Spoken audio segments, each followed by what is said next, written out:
hal-hal itu tuh sebenarnya tidak ingin saya ceritakan, karena bagaimanapun tadinya ini saya ingin semuanya keep sendiri gitu. Jadi pada tanggal 18 Desember saya mendapatkan KDRT lagi yang terus menerus intensitasnya. Jadi tanggal 18 saya ada percakapan, saya dipukul tanggal 18. Akhirnya tanggal 18 itu saya pergi ke rumah ibu saya. Akhirnya tanggal 19 itu ibu saya melihat kalau saya lebam-lebam, walaupun padahal saya sudah tutup-tutupin, dan akhirnya dia tahu karena bengkak-bengkak muka saya pada saat itu. Dan dia nyuruh saya sama kakak saya bertelepon untuk berangkat visum. Hal itulah yang membuat saya menjadi kuat, karena tadinya selama 9 tahun saya tidak pernah menceritakan apapun itu bentuknya. Jadi tapi Pak Leman sama Lia tahu persis lah. Setiap kalau saya mendapatkan kekasaran atau saya berantem, saya pasti kabur dari rumah.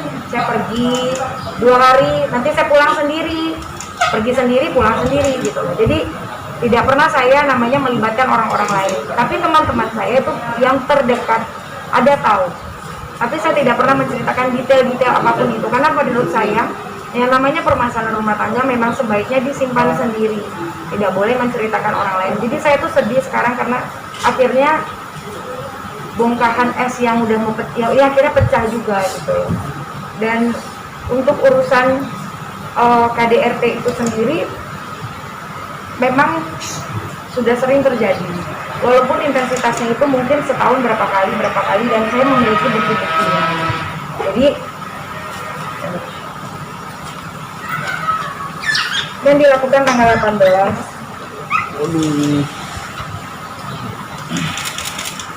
Itu yang Desember kemarin Mbak? Iya, ini 18 Desember.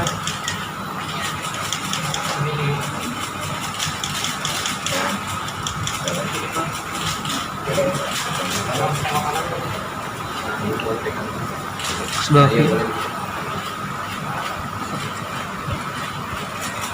Ya, ini 18 Desember.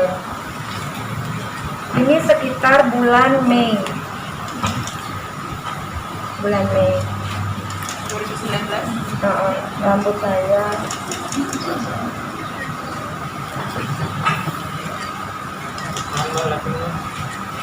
Itu rambut apa Mbak?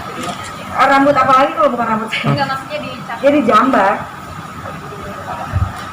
Tangan.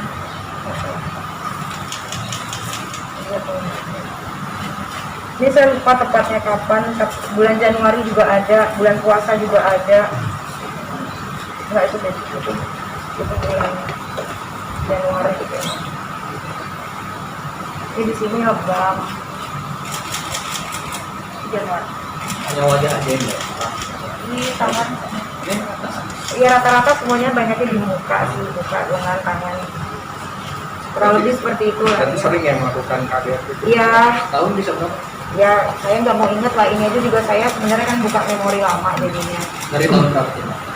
Ya, udah lama lah, udah lama dari saya awal nikah pun juga udah begitu gitu.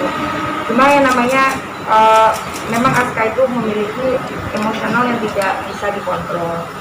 Dan di Aska tahu sendiri gitu kenapa dia seperti itu. Sehingga saya pun lama-lama ketakutan dan lelah gitu loh, karena saya pun juga selalu memaafkan, nggak ada masalah, ya udah saya minta tolong, bahkan minta tolong sama keluarganya, ibu bapaknya saya minta tolong, tapi ya tidak ada apa ya tindakan yang cepat gitu, sehingga akhirnya rumah tangga saya pun hancur gitu. Sekarang ini kan kalaupun misalnya saya berpisah, pasti kan saya tidak mau Aska ada kasus hukum yang lain gitu. Dialah tetap saja perceraian saja gitu, tapi nggak ada urusannya dengan hukum-hukum yang lain. Tapi mau apa lagi, karena mungkin ini udah takdir Tuhan, Aska harus seperti ini, saya pun juga harus menerima seperti ini gitu. Jadi mohon sekarang ini tuh jangan pemberitaannya kemana-mana. Jadi karena dibilang saya yang melaporkan, saya yang TO, kita sama-sama tahu lah, saya tahu persis apa yang terjadi, dan saya tidak mau hal buruk terjadi kepada Aska gitu loh. Walaupun ibaratnya berulang kali saya ucapkan, bagaimanapun terjadi hal buruk terhadap pernikahan saya, tetap dia itu bapaknya anak-anak saya. Jadi nggak boleh saya melakukan hal-hal yang buruk gitu loh. Apalagi untuk saya sebenarnya menceritakan ini tuh hati saya sedih. Tapi ini hanya gambaran paparannya saja.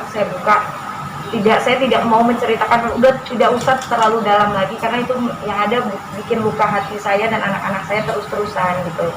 Untuk sekarang ini saya rasa sudah cukup, sudah clear jelas apa yang terjadi dan mereka-mereka ini pun aman ada di bawah